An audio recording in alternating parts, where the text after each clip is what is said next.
Satellite television कैसे काम करता है और इस ब्रॉडकास्टिंग बिजनेस में बहुत पैसा है। वीडियो के अंत में हम आपको दिलचस्प कारण भी बताएंगे कि जिस तरह से इंटरनेट वीडियोस में बफरिंग होती है, उस तरह आपके टीवी ब्रॉडकास्ट्स में क्यों नहीं होती। सैटेलाइट टीवी ब्रॉडकास्टिंग को ठीक से समझने के लिए हमें पहले सैटेलाइट के पार्ट्स और वो कैसे काम करते हैं के बारे में कुछ बेसिक नॉलेज होनी चाहिए। जैसा कि आप देख सकते हैं, अर्थ एक इलिप्टिकल ऑर्बिट में सन के चारों ओर घूमता है और अर्थ भी अपनी एक्सिस पर मुड़ता है। आप देख सकते हैं कि रोटेशन की ये एक्सिस इलिप्टिकल ऑर्बिट सरफेस से परपेंडिकुलर नहीं है, बल्कि दिखाए गए अनुसार थोड़ी इंक्लाइंड है। सैटेलाइट टीवी को काम करने के लिए सैटेलाइट को आपके घर के रिलेटिव मूव नहीं होना चाहिए। इसका मतलब है कि सैटेलाइट को अर्थ की इक्वल स्पीड में घूमना चाहिए, जिसका मतलब है कि एक चक्र को पूरा करने में 24 घंटे लगेंगे। आइए इस पॉइंट पर गति की जानकारी का इस्तेमाल करते हुए ग्रेविटेशनल और सेंट्रीपेटल फोर्सेस की बैलेंस इक्वेशन पर काम करें। आप देख सकते हैं कि सैटेलाइट के लिए रिलेटिव मोशन कंडीशन पाने के लिए आवश्यक ऑर्बिटल रेडियस 42,164 किलोमीटर है। इस ऑर्बिट को जियोस्टेशनरी ऑर्बिट के रूप में जाना जाता है।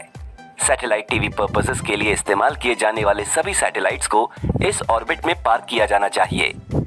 और ये दृश्य दिखाता है कि आजकल जियोस्टेशनरी बेल्ट कितनी ज्यादा भर गई है। अब चलिए सैटेलाइट के बारे में कुछ बातें जानें। एक सैटेलाइट के लिए आवश्यक एनर्जी ज्यादातर उसके सोलर पैनल से आती है।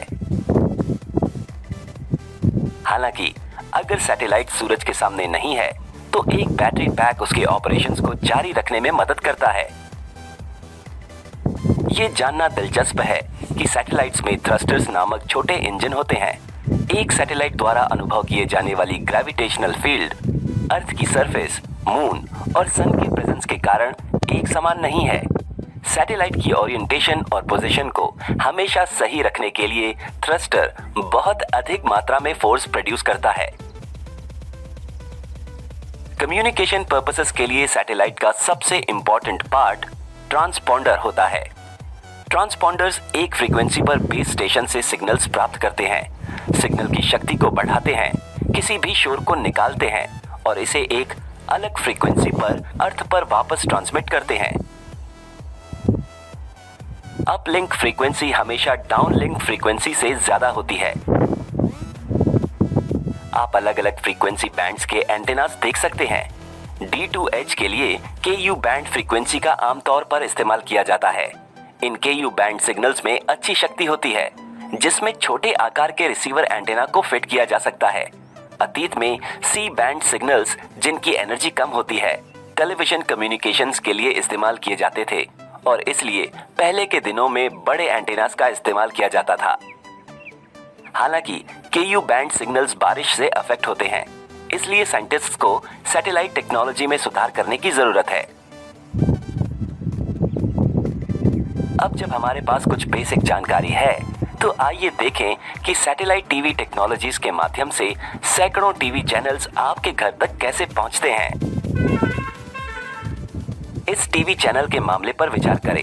CNN, उनके पास वीडियो प्रोडक्शन फैसिलिटी है और बड़े पैमाने पर देखने के लिए कंटेंट प्रोड्यूस करते हैं।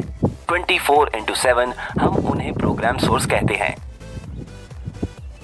इस चैनल को एक ही समय में कई सैटेलाइट टीवी ब्रॉडकास्टर्स के नेटवर्क्स पर उपलब्ध होने की जरूरत होती है, जिसे हम DBS प्रोवाइडर्स कहते हैं।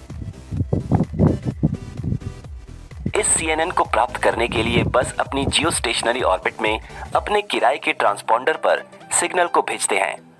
ये ध्यान दिया जाना चाहिए कि वीडियो सिग्नल्स भेजने से पहले प्रोग्राम सोर्स सूटेबल पॉइंट्स पर एडवर्टाइजमेंट्स इंसर्ट करता है और ये चैनल्स के लिए इनकम का पहला सोर्स है। अब CNN सिग्नल आमतौर पर एक पॉइंट पर उपलब्ध होता है और कोई भी DBS प्रोवाइडर प्रोग्राम सोर्स के साथ बिजनेस एग्रीमेंट करने के बाद सिग्नल तक पहुंच सकता है। इसी तरह DBS प्रोवाइडर ऐसे कई चैनल्स या प्रोग्राम सोर्सेज से सिग्नल्स कलेक्ट करता है। अब अपने ब्रॉडकास्ट सेंटर में वे इन सभी कंटेंट को एक साथ क्लब करते हैं और MPEG कंप्रेशन, बिट रेट के स्टैंडर्डाइजेशन और सिग्नल के इंक्रिप्शन जैसे वीडियो फॉर्मेटिंग करते हैं। उसके बाद DBS प्रोवाइडर एक सैटेलाइट पे अपने किराए के ट्रांसपॉन्डर पर सिग्नल भेजता है। एक DBS प्रोवाइडर ट्रांसमिट होने वाली बड़ी मात्रा में डेटा को संभालने के लिए कई ट्रांसपॉन्डर्स को किराए पर लेता है। इस तरह से लगभग 300 से 400 चैनल्स सिंगल DBS प्रोवाइडर्स के सैटेलाइट पर उपलब्ध होंगे। अब सिग्नल ट्रांसमिशन में अंतिम चरण एंड यूजर को सिग्नल्स का ट्रांसमिशन। यहाँ एंड यूजर को अपने डिश एंटीना को DBS प्रोवाइडर के सैटेलाइट की ओर रखना होगा। आपने देखा होगा कि अलग अलग DBS प्रोवाइडर्स के लिए डिशेस के अलग अलग एंगल्स होते हैं, भले ही सभी डिशेस एक ही लोकेशन पर हों। ऐसा इसलिए है क्योंकि अलग अलग प्रोवाइडर्स अपने सिग्नल्स को ट्रांसमिट करने के लिए अलग अलग सैटेलाइट्स का इस्तेमाल कर सकते हैं। आपके डिश द्वारा प्राप्त सिग्नल्स की चोरी को रोकने के लिए इसे इंक्रिप्ट किया जाता है और सिर्फ सेटअप बॉक्स के एक डेडिकेटेड कार्ड से इसे वापस डिक्रिप्ट किया जा सकता है। क्या आप जानते हैं कि आप सैटेलाइट टीवी टेलीविजन पर जो लाइव इवेंट्स देख रहे हैं वो वास्तव में कुछ सेकंड्स की देरी से हो रहे हैं। ब्रॉडकास्टिंग सेंटर छोड़ने वाले सिग्नल को आप तक पहुंचने से पहले 2 सैटेलाइट्स के माध्यम से एक बड़ी दूरी तय करनी होती है।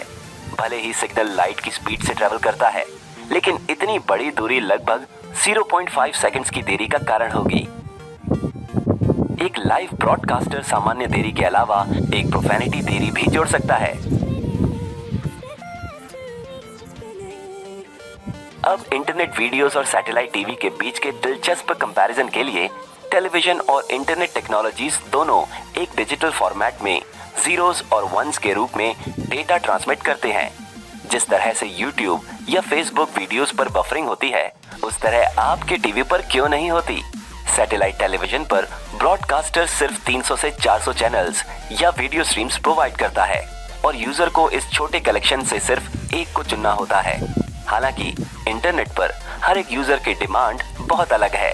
चुनने के लिए इंटरनेट पर लाखों वीडियोस हैं। इसका मतलब ये है कि टीवी ब्रॉडकास्टर्स द्वारा संभाली गई ट्रैफिक की मात्रा इंटरनेट ट्रैफिक के लेवल के करीब नहीं है और ये इंटरनेट पर ट्रैफिक का बहुत बड़ा लेवल है, जो कभी कभी यातायात भीड़ और बफरिंग का कारण बन सकता है। इस वीडियो में बताया गया है कि कैसे सैटेलाइट्स टेलीविजन ब्रॉडकास्टिंग में अपनी भूमिका निभाते हैं। ये समझने के लिए कि सैटेलाइट्स आपके GPS को काम करने में कैसे मदद करते हैं, कृपया इस सीरीज में हमारे